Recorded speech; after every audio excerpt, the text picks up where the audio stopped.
நான் ராஜ்குமார் அஜய்காந்த். மக்கள் போராட்ட முன்னணியில் வடகிழக்கு மக்கள் போராட்ட ஒத்துழைப்பு இயக்கத்தின் சார்பாக நான் எனது ஆதரவை அவர்களுக்கு தெரிவித்துள்ளேன். அதற்கான காரணம், மிக நீண்ட காலமாக 75 வருடத்திற்கு மேலாக தமிழர்கள் தங்களுக்குரிய தேசிய இனப்பிரச்சினைக்கான தீர்வும் தங்களுக்கு எதிராக நிகழ்ந்து கொண்டிருக்கின்ற ஒடுக்குமுறைக்கு எதிரான ஒரு தீர்வு திட்டமும் தொடர்பாக சிங்கள பேரினவாத அரசுகளோடு பேசி போராடி உயிர்களை விட்டு இறுதியாக ஒரு மாபெரும் விரக்தி மனநிலை அடைந்திருக்கின்றார்கள். இந்த தேர்தலில் எங்களுக்கு இருக்கின்ற ஒரு வழியாக, மிக முக்கியமான வழியாக,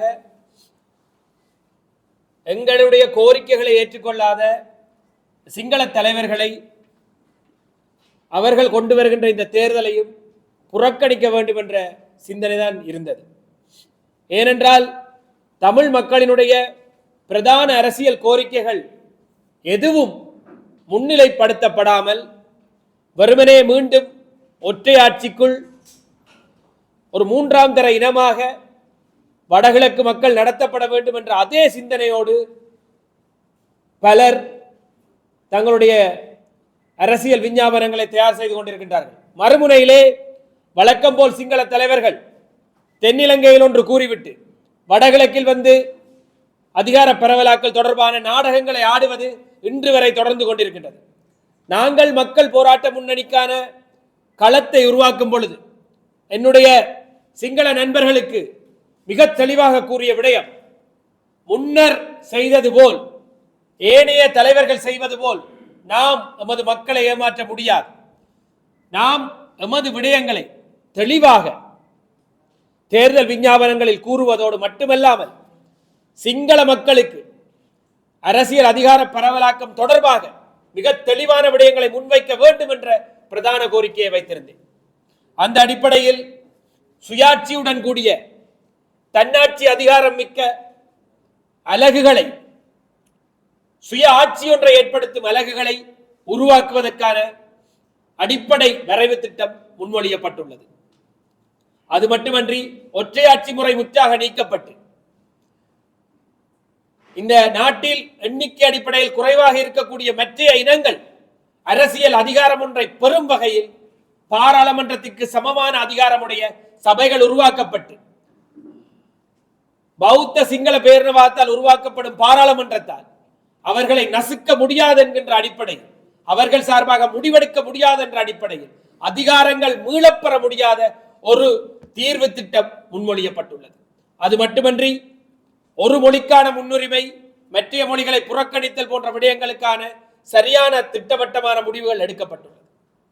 அரசியல் அமைப்பிலே கூறப்பட்டுள்ள ஒரு மதத்திற்கான முன்னுரிமை என்பது முற்றாக நீக்கப்பட்டு அனைத்து மதங்களுக்குமான சம உரிமை, மதங்கள் அரசியல் தலையீடு செய்யக்கூடிய விடயமும் நாங்கள் முன்வைத்துள்ளோம். அது மட்டுமன்றி யுத்தத்தால் ஏற்பட்ட விளைவுகளான காணாமலாக்கப்பட்டோர், யுத்த குற்றங்கள், யுத்தத்தால் உயிரிழந்தவர்கள், அவர்களுக்கான பொறுப்பு கூறல், ஏற்கனவே விட்ட பிழைகளை ஏற்றுக்கொள்ளுதல், அதை ஏற்றுக்கொண்டு அதற்கான தீர்வை முன்வைத்தல், அந்த தீர்வை தொடர்ந்து அடுத்த கட்ட நிலைக்கு எங்களை முன்னோக்கி கொண்டு செல்தல் போன்ற விடயங்கள் மிக தீர்க்கமாக ஆராயப்பட்டு எழுத்து வடிவில் ஏற்படுத்தப்பட்டுள்ளது.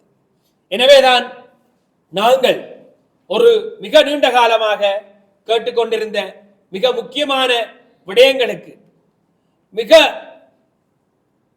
மிக காத்திரமான பதில்கள், நாங்கள் முன்னோக்கி செல்லக்கூடிய சில முக்கியமான அணிகள் எங்களோடு இணைந்திருக்கின்றது.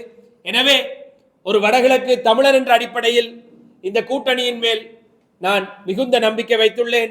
ஏற்கனவே பலதரப்பட்ட ஏமாற்றங்களை நாங்கள் சந்தித்திருந்தாலும் கூட நான் மிக நீண்ட காலம் இவர்களோடு வேலை செய்கின்றேன். எங்களுடைய பிரச்சனைகளை இவர்கள் நன்கு அறிவார்கள். எனவே சரியான பாதையில் தமிழர்களை ஏமாற்றாமல் இவர்கள் பயணிப்பார்கள் என்று நான் நிச்சயமாக நம்புகின்றேன். அந்த அடிப்படையில் இந்த நாடு முன்னேற சரியான ஒரு அதிகார பரவலாக்களை நாங்கள் முன்வைத்திருக்கின்றோம். அந்த அதிகார பரவலாக்கள் இன்னும் பலரோடு நாங்கள் பேசுவோம். நிச்சயமாக வடகிழக்கு தமிழர்களோடும் நீண்ட உரையாடல்களுக்காக நாங்கள் காத்திருக்கின்றோம். இந்த அணி தொடர்ந்து முன்னேற வேண்டும், வெற்றி பெற வேண்டும். அது மட்டுமன்றி காத்திரமான பணிகளை மக்களுக்கு தொடர்ச்சியாக ஆற்ற வேண்டும் என்று கூறி விடைபெறுகின்றேன். நன்றி.